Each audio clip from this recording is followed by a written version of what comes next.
Pregnant nurse बहू।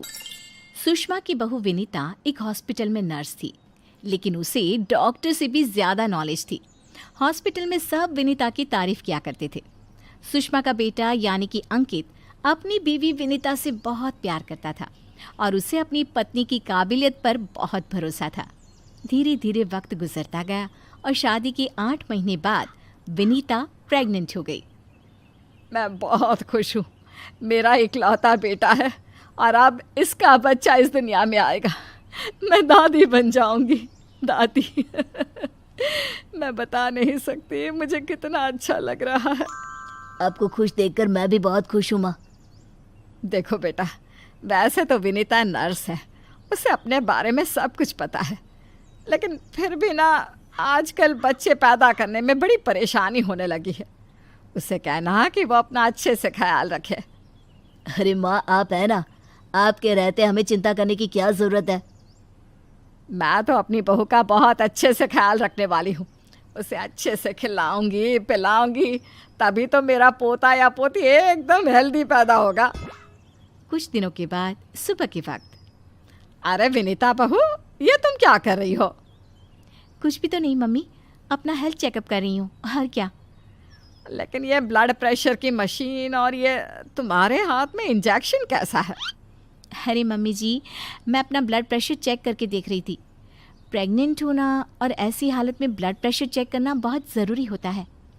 लेकिन बेटा, इन सब कामों के लिए तुम्हें डॉक्टर के पास जाना चाहिए।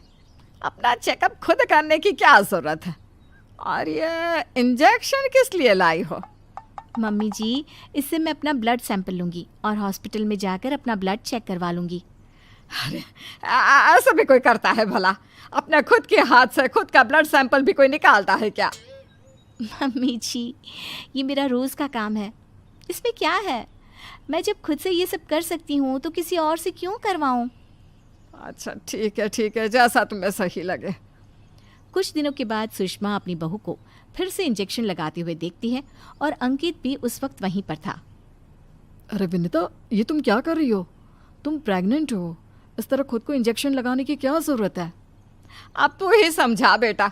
पिछली बार भी अपना ब्लड सैंपल खुद ही कलेक्ट कर रही थी, तब भी मैंने इसे समझाने की कोशिश की थी, लेकिन ये तो मेरी बात सुनती ही नहीं।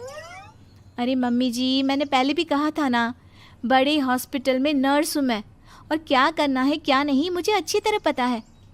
हाँ, लेकिन तुम खुद को इंजेक्शन क्यों लगा रही हो?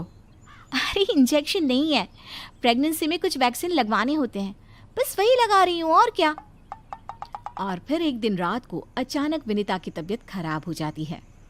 क्या हुआ विनीता? तुम ठीक तो हो? तुम तो खुद अपना इतना ख्याल रखती हो, तुम्हारी तबीयत कैसे बिगड़ गई?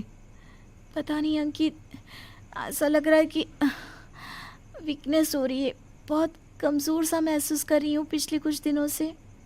तुमने तो अपना ब्लड सैंपल दिया था ना हॉस्पिटल में, उसकी रिपोर्ट आई या नहीं? कल सुबह ही आ जाएगी, तब सब कुछ पता चल जाएगा। अगले दिन सुबह के वक्त। विनीता, तुम्हारी ब्लड रिपोर्ट तो आ चुकी है। तुम्हारी बॉडी में तो आयरन की बहुत कमी है, देखो तो ज़रा।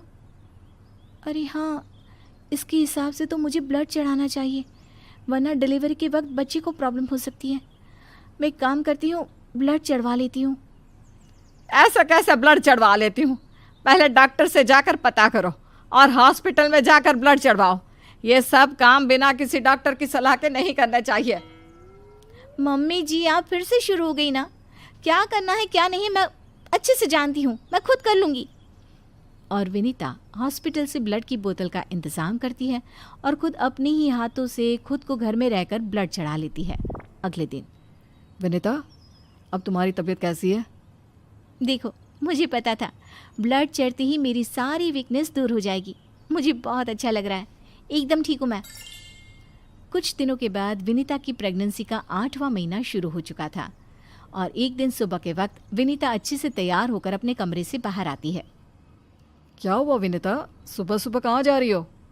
बहुत दिन हो गए हॉस्पिटल नहीं गई, सोच रही हूँ आज ड्यूटी पर चली जाती हूँ। डॉक्टर का भी फ़ोन आया था अभी। लेकिन बेटा, अब तुम्हारा 8वां महीना चल रहा है, ऐसी हालत में तुम्हें घर में आराम करना चाहिए और डिलीवरी करवाने तो बिल्कुल भी नहीं जाना चाहिए। लेकिन क्यों मम्मी जी, डिलीवरी करवाने में क्या प्रॉब्लम है? ये तो मेरा जॉब है। और हॉस्पिटल में दिन रात यही तो करवाती थी। आपने कहा कुछ दिन काम पर मत जाओ, इसलिए नहीं गई। हाँ मम्मी, वैसे विनीता ठीक ही तो कह रही है, उसका रोज़ का काम है ना ये। तुम आजकल के बच्चे ना कुछ नहीं समझते। अरे तुम्हें वैसे तो सब पता है, लेकिन शायद ये नहीं पता कि इस हालत में अगर तुम डिलीवरी करवाने आई औरतों को देखोगी तो तुम्हारी सेहत पर बुरा असर पड़ेगा। अरे मम्मी, ऐसा भी कुछ होता है क्या? मम्मी जी, किसी और की डिलीवरी करवाने से मेरे ऊपर कैसे फ़र्क पड़ सकता है? मैं कोई पहली बार थोड़ी ना ये सब करवाने जा रही हूँ। विनीता अपनी सास की एक नहीं सुनती और हॉस्पिटल चली जाती है। वहाँ से वापस आने के बाद, अरे मम्मी जी, आपको मेरी बहुत चिंता हो रही थी ना? ये देखिए, मैं बिल्कुल ठीक ठाक हूँ, अब आपको परेशान होने की ज़रूरत नहीं है। और जानती है, पूरी 5 डिलीवरी करवा कर आई हूँ, वो भी नॉर्मल वाली। देखा मम्मी, मैंने कहा था ना विनीता को नहीं होगा कुछ भी। वो बिल्कुल ठीक है। चलो अच्छा है बहू, मैं भी तो यही चाहती हूँ कि तू एकदम ठीक रहे। और आजकल जिसे देखो उसके ऑपरेशन से बच्चे होते हैं, ये देख देख करना बहुत डर लगता है। चिंता मत कीजिए मम्मी जी, मुझे कुछ नहीं होगा। मैं नर्स हूँ ना, रोज़ हॉस्पिटल में औरतों को सिखाती हूँ कि कैसे अपना ध्यान रखें ताकि नॉर्मल डिलीवरी हो। तभी अचानक हॉस्पिटल से डॉक्टर का कॉल आता है। कॉल पर बात करने के बाद, मम्मी जी, एक इमरजेंसी केस आ गया है, मुझे जाना होगा। अरे लेकिन अभी तो आई हो, कैसी डॉक्टर है तुम्हारी? उसे पता नहीं चलता क्या कि तुम प्रेग्नेंट हो? ऐसी हालत में तुम्हें ना बुलाए। अरे नहीं मम्मी जी, डॉक्टर की भी मजबूरी है। कह रही थी काफ़ी सीरियस केस है और हॉस्पिटल में उन्हें किसी दूसरी नर्स पर इतना भरोसा नहीं जितना मुझ पर है। मुझे लगता है कि तुम्हें मना कर देना चाहिए बहू। कुछ नहीं होगा मुझे मम्मी जी, मैं अभी डिलीवरी करवा के आती हूँ। कुछ देर बाद अंकित के पास हॉस्पिटल से फ़ोन आता है। अरे मम्मी, जल्दी हॉस्पिटल चलिए, वहाँ विनीता की तबीयत खराब हो गई है। हे भगवान, सब ठीक करना, मुझे तो पहले ही डर लग रहा था। अंकित और सुषमा हॉस्पिटल पहुँचते हैं। क्या हुआ विनीता को? वो क्या है ना, विनीता एक नॉर्मल डिलीवरी करवा रही थी। केस बहुत ही सीरियस था और उस लेडी को बहुत ज़्यादा प्रॉब्लम हो रही थी। क्योंकि विनीता खुद प्रेग्नेंट है तो वो अचानक से घबरा गई और उसे लेबर पेन शुरू हो गया। लेकिन अभी तो मेरी बहू का सिर्फ 8वां महीना चल रहा है। देखिए, ऐसा हो जाता है, उस औरत को दर्द में देखकर घबराहट की वजह से विनीता को ये हुआ है। अरे डॉक्टर, लेकिन डरने की कोई बात तो नहीं है ना? नहीं नहीं, ऐसा कुछ नहीं, हमने उसे एडमिट कर लिया है। तभी सब देखते हैं कि विनीता अपने हाथ में एक छोटे से बच्चे को लिए बाहर आती है। अरे विनीता, तुम्हारी तो तबीयत ठीक नहीं थी, तुम्हें दर्द हो रहा था, तुम बाहर क्यों आ गई? अरे दर्द हो रहा था तो क्या हुआ, मैंने वो दवाई ले ली जिससे जल्दी आने वाले लेबर पेन रुक जाते हैं। और वैसे भी डॉक्टर, उस औरत को मेरी ज़रूरत थी, उसकी देखभाल के लिए मुझे ठीक होना ही था। ये देखिए, उसका बच्चा एकदम सही सलामत है। अरे वाह मेरी बहू, तूने तो अपने तबीयत की परवाह ना करके किसी और की जान बचाई। मुझे तुम पर गर्व है विनीता। ऐसे ही थोड़ी ना वो हॉस्पिटल की सबसे अच्छी नर्स बनी है।